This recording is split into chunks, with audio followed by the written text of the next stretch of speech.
I eventually told the younger ones. It took a while for me to tell the younger ones because they were young. It wasn't something they needed to hear. But I think to see your mother in that state and not understand what's happening is worse than hearing what had happened. And I was concerned about him potentially harming them at that point. I think he was afraid of what I would do, as far as like going to the police or whatever. And so there was kind of these inadvertent threats made about my son. And so it really, I was in panic mode. But I did tell my advisor, and she was like, we have to get you in therapy. So within 2 or 3 months of that event, I was in therapy. The first therapist wasn't a great fit, so boy howdy, like if I can encourage anyone about therapy, like it's a pretty... Please don't start barking. Therapy can be a beautiful gift if you find the right therapist. And if you know that that's what you need, please don't give up. Please dig deep or take a friend with you to try to vet these people and find somebody who's a good fit for you. So I would really just encourage anyone that if you feel like you need therapy, please seek that out. Absolutely.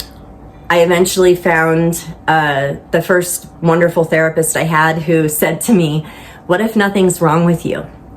What if everything you're experiencing is the healthy response to trauma? And that changed things around for me. That it was like my ray of hope to keep going. Perspective shift. Mm-hmm.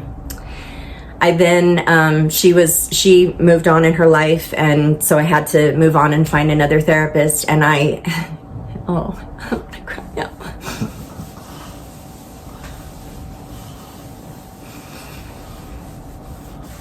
And I happened to find the most wonderful therapist. Just a beautiful, beautiful woman who I think for the first time in my life was able to see me. I felt seen. She has been so patient with me, you guys, because I've been with her now 6 or 7 years, seven years. At least 7 years. And boy, howdy, has it been slow going. But and since, like I'm saying, this hindsight completely changes. And once you have the knowledge of what you're actually experiencing, you can look back and you can reinterpret your story. You can reinterpret what you experienced because you now have a different perspective, just what you were saying. But I didn't know how to trust. I don't think I had ever had anyone truly accept me. Just receive, just accept, let me and validate me for everything and exactly as I was. And she did that. I mean, just years and years, you guys, of just sitting, listening, just waiting for me to open up, waiting for me to share. And it took that. It took years for me to learn how to trust someone. So yeah, I hit my bottom and I skidded. I rolled, I tumbled. It took years of, then once I was in therapy, the physical parts of things started coming. Within 4 or 5 months of the rape, I was experiencing extreme thyroid issues, extreme fatigue, chronic fatigue type issues, and so much pain that I ended up having to take a semester of a medical leave from school, because I didn't think I was going to make it through school. It all felt just insurmountable. It was so much to try to be enough for. And I was so depleted at this point, by all of it, by the whole lifetime coming before that.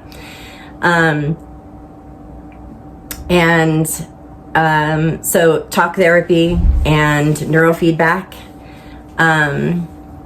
which is, if you're not familiar, it's a way to kind of help the brain learn how to create healthier pathways that lead to more organized information and organized reception of external information.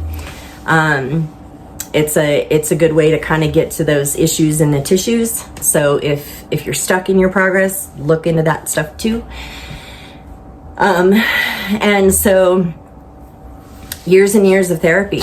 And then in 2020,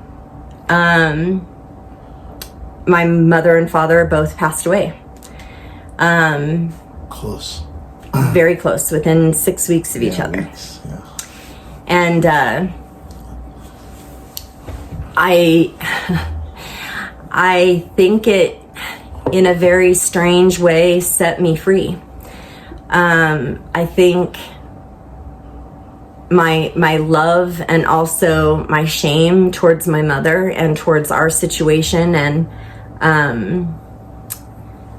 the regret and the resentment and was all so intertwined, that the idea and seeing how much she had lost in her life, like I truly had so much compassion for my mom and how much she had been through and what she had done to herself, that it was hard for me to think badly of her.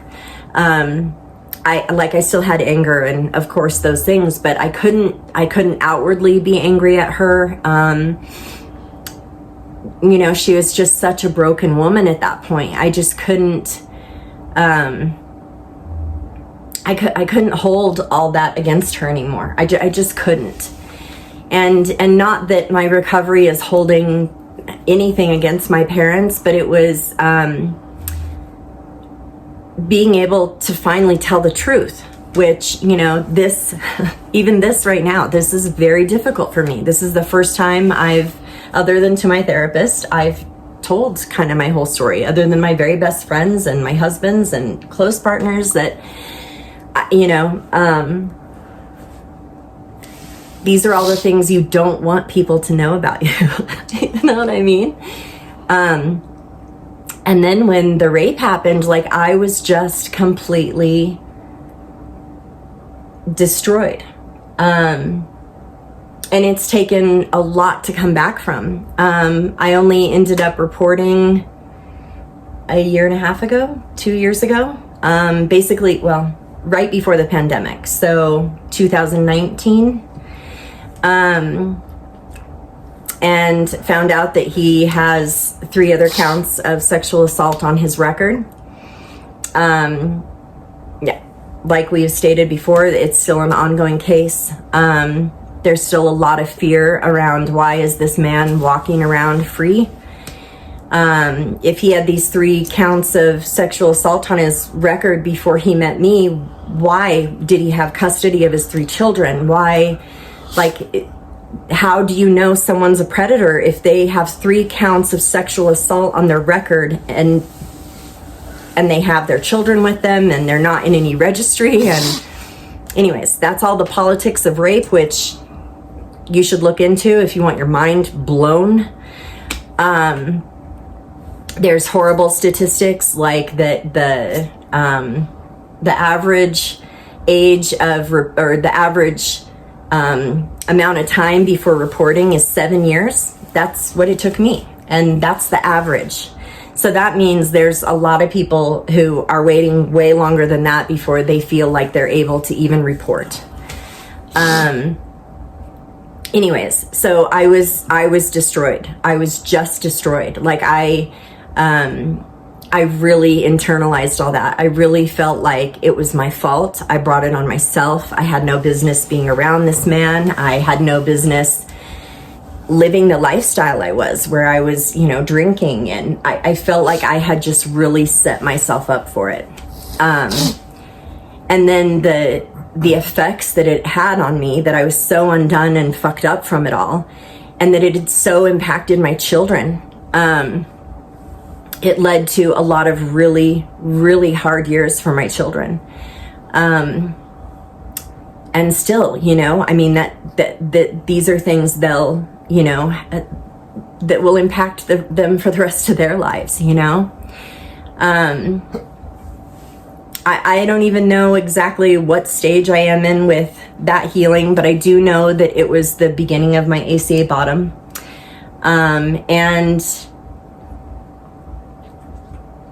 then in, what year did we meet? 2018. In 2018, I met Rex. And,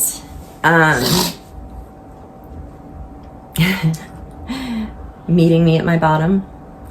And I think his love, I don't know, cracked me open. And there was finally someone worth being broken open for.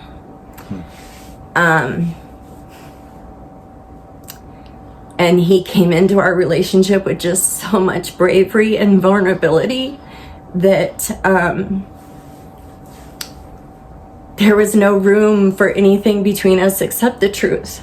And being loved in that way when I never had before, just changed the game. It changed everything. For the record, I had never loved that way. I've never loved this way. We both lucked out then. Yeah. And I truly believe I, for the first time in my life, felt safe. Safe to tell my truth, safe to be afraid, safe to be fucked up, safe to be undone, safe to be seen, safe to show up. But it was definitely the start. And, shortly after Rex and I got together, we found out that my mom had stage 4 lung cancer. And then by 2020, we had lost her to cardiac arrest, which, I'm sure was related to a lot of the health issues that went along with her cancer and her alcoholism, etc. And,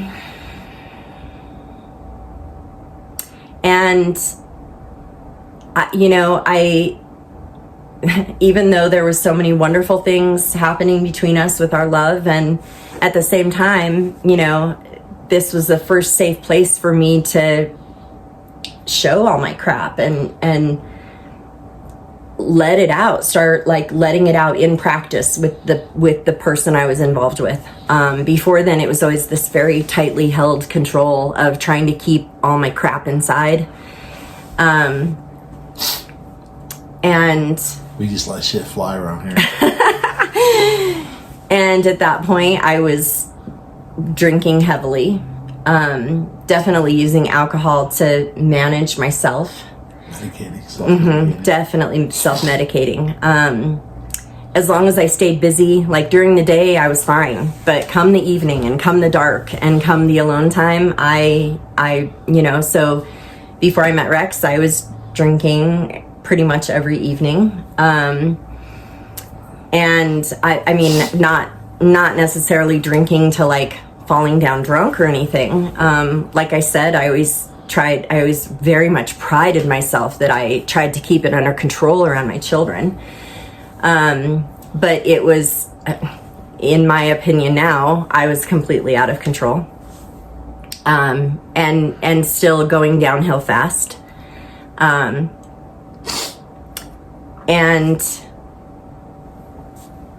I have no memory of what the fight was, or because those aren't the things that matter, but we had gotten into an argument, and this was 11 months ago, and he had said something about my drinking. And it wasn't even a super dig. It wasn't oh, this is your fault because of your it wasn't anything like that. He just made a comment about my drinking, and I thought, oh, hell no. Hell no, am I going to have anybody blame our issues or what's going on in my life or on my drinking. And so I immediately marched into my therapist's office and said, this is what happened. Am I an alcoholic? Like, do I need to go to AA? Am I an alcoholic? And this beautiful, wonderful therapist, she looked at me and she goes, why don't you check out an A.C.A. meeting first? And I looked at her and I said, well, what's A.C.A.? Which, with my lineage of alcoholism in my family, and then also recovery, AA recovery, with my uncle and my grandmother and my grandfather, you would have thought I would have heard of adult children of alcoholics and dysfunctional families, but I hadn't. And she said, why don't you check out an A.C.A. meeting first? And I was like, well, yeah, I mean, that sounds like it fits the bill, you know? And I came home that day and I hopped online and pulled up, you know, the A.C.A. website and read through their 14 traits of an adult child, and I fit every single one. And I thought, oh my God, how long has this been here? Because I've been looking for it for a long time. Like, if you guys could see my self-help book collection, it's fairly impressive. It's pretty impressive. And so I went to my first A.C.A. meeting, and I have been just blown away. It's been 11 months. I've worked the step workbook 3 times, the trait workbook 3 times. I'm just dying to jump into the loving parent workbook. That's coming here early 2023 with a local group.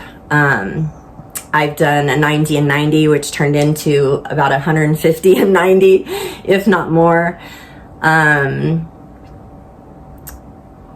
And, you know, when I first started going into the rooms and going into share, it was literally like I devolved every single time, like close to snot bubbles devolved. Now I can share and I just get sweaty. I don't have to cry. I still get sweaty when I share, and I got 9 years. I mean, sometimes I still cry, but it's not my lost inner child crying anymore. It's not my false self crying anymore. It's my whole self. The grieving adult. Yeah. And that's what it's been. Literally, for almost a year, my meditation and mat practice in the morning, my meditation and prayer and yoga, which I call my devotions, there was months straight where all I did was cry. All I did was cry.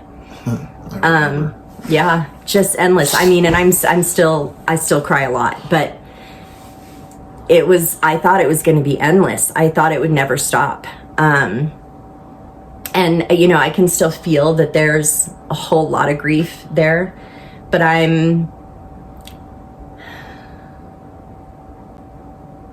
think maybe if you're fuller with love, you may have a better grasp of grief.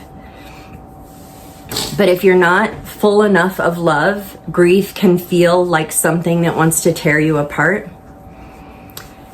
And now my experience of grief is that it's like the strata on which everything else grows. It holds love. It contains joy. It sustains happiness, because our grief is almost like our deepest love and our deepest truth and our what means the most. So it took a very, very long time to put that together, and to understand that so many of the most beautiful things about my life, motherhood, you know, our sexuality, because my sexuality has been so traumatized. You know, our motherhood and sexuality exist in the upper world and the lower world. And that's love and grief. I believe love is the upper world and grief is the underworld. That doesn't make it bad or wrong or dark, or that makes it imperative to have the other. So yeah, it's been, as much as I'm learning about love, I'm learning about grief. Well, to know true love is to know true suffering. Yeah. Like, love isn't fucking unicorns farting pixie dust and rainbows. You know, Not most of the time. no. But it's when it is like that, it's what makes the rest worth it. Yeah. Love hurts.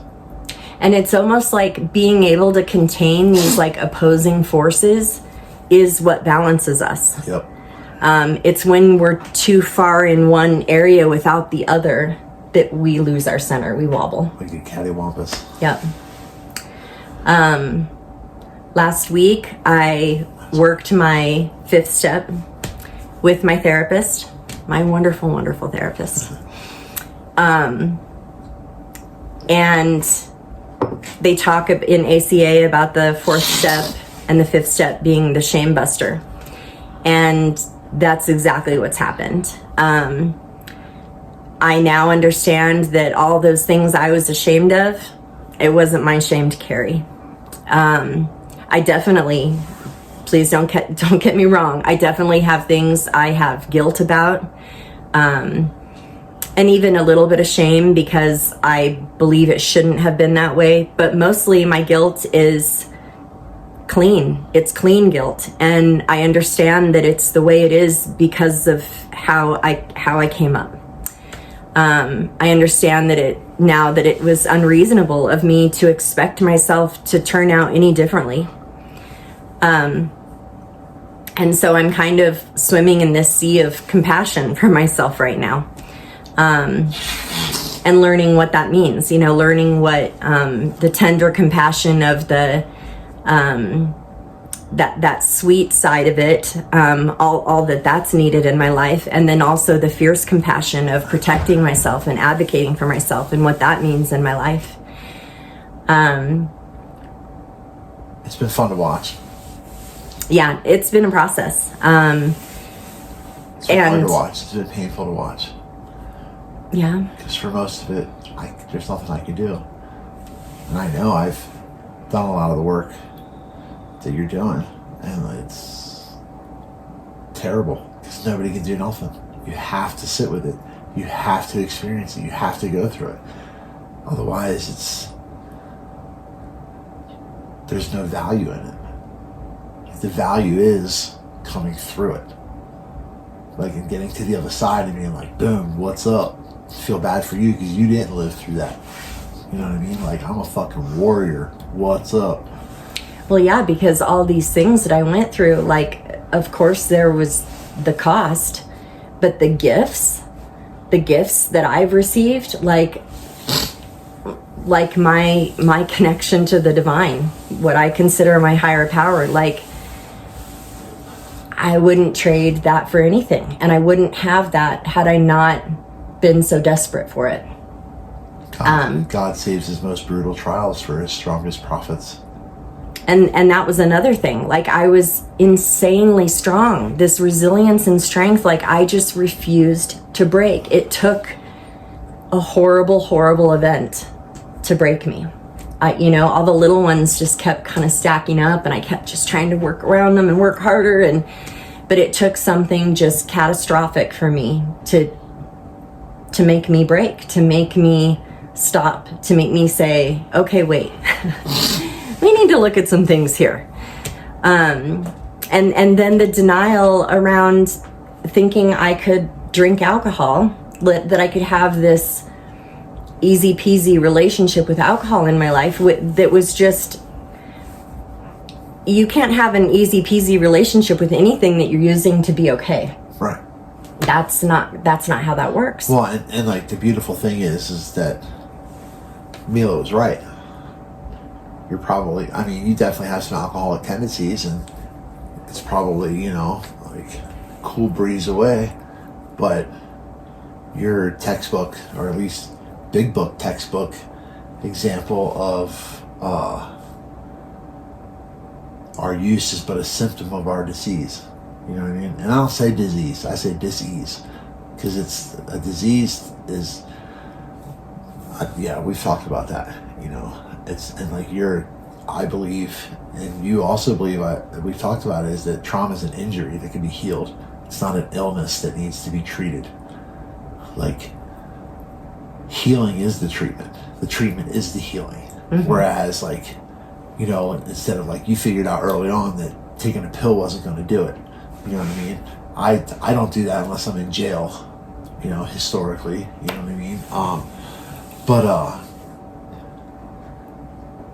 Yeah, when you and this is what a lot of my respect for you comes from, is like, you didn't fuck around. You just got right to the meat of it. I had to fuck around in AA for years and then relapse and like kill myself before I was like, okay, I'll do something different. You know what I mean? Like, so it makes me so happy that you didn't have to go through that.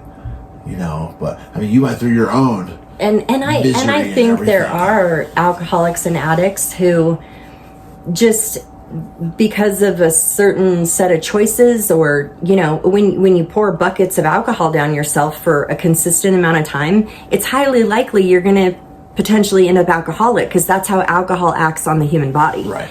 It's not always about your genetic disposition or your trauma, but when you have trauma, no amount of AA and stopping drinking is going to address that trauma. Right. You have to do the deeper work. And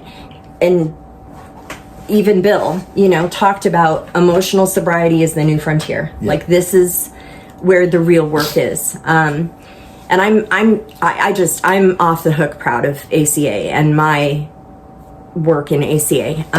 It's the most beautiful stuff I've done in my life, other than having my children.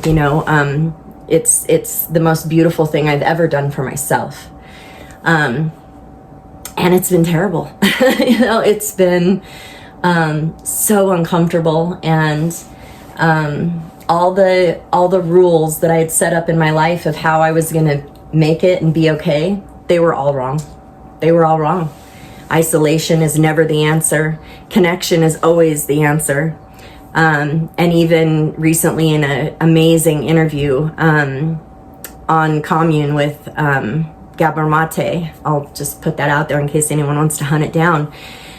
He's talking about the information in his new book, his newest book, and he's always talked about the cure for addiction being connection, but he's now talking about that trauma is the disconnection from self. So when we learn to reconnect with ourself, and all those times that we abandoned ourself or neglected ourself, or because it's one thing when other people do it to us, that's an outside event. But when we do it to ourselves, that's when we end up stuck in trauma. We have to find ways to bridge and heal and reconnect to all those parts of ourselves, all the fractured pieces, all the bits that got left behind. Like, that's what healing trauma is reconnecting with ourselves. And that's terribly difficult for someone who spent 40 some years believing that there was something must be wrong with them in order for other people to treat them the way they did.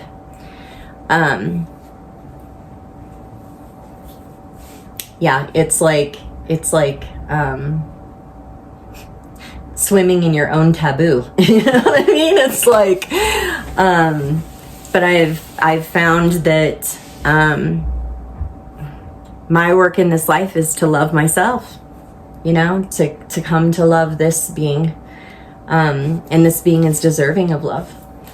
And all those things that I've spent my life being desperate for, I'm learning to give to myself, even letting you off the hook for all the shit that, that I still had this fantasy thinking that if I had just the right partner and just the right amount of love and just the right home and just that everything would just somehow magically come together. And that's just not. When you come from trauma, when you come from unresolved trauma, no amount of magical anything is going to make that go away. There is no fix. That's not how that works. And that even of itself was a huge realization to have, that there's not some magical event that's going to happen and I'm going to finally be fine. And I'm now okay with the reality that this work is going to be part of the rest of my life. It's like being a diabetic or being, having any other health condition where your level of liveliness depends on how well you manage that, how well you attend to that. And I've since been diagnosed with fibromyalgia, and I 100% believe fibromyalgia is a result of not only all the stress and trauma of coming up, but the rape especially. There's beautiful, amazing statistics about the correlation between sexual assault and fibromyalgia. You can look that up. So yeah, it's going to be ongoing work, It always is. Mm-hmm.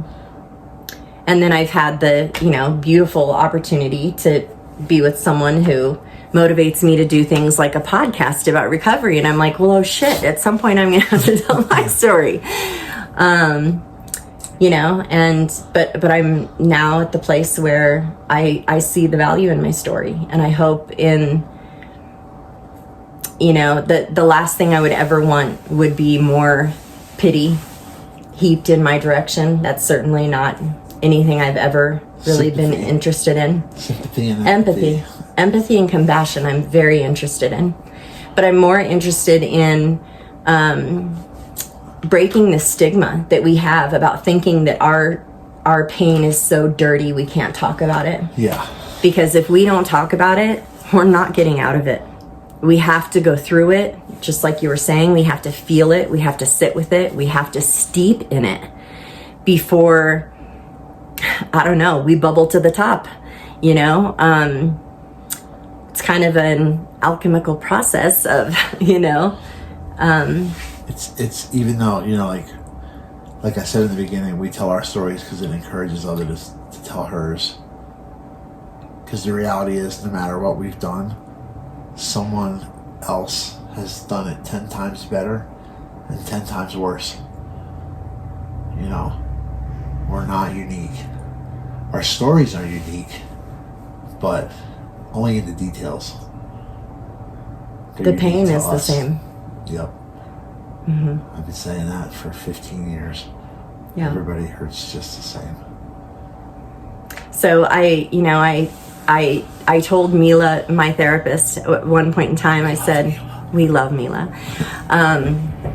She said, what's your goal? And I said, I want to be able to tell my story without crying so hard that people can't understand what I'm saying. High five. Yep. Because then I feel like it'll be of value if I can share it in a way that, because it's hard to hear other people's stories. It's, our heart bleeds for one another, but to be able to tell my story with some composure and a little bit of grace, that was the goal. So, thank you so much for listening, for letting me share. I hope in some way it's contributed to you in whatever place you're in your recovery or discovery. We call it discovery and A.C.A. because a lot of the thing we were never whole to begin with. So we're coming to making ourselves whole. Where in recovery, people are trying to recover something that they lost. So I believe I'm doing both, and wherever you are in your journey, we both just wish you the best and so much love, and thank you again for listening. Thanks for coming into our home. Yep. Big love to y'all. Yep. God bless. Bye.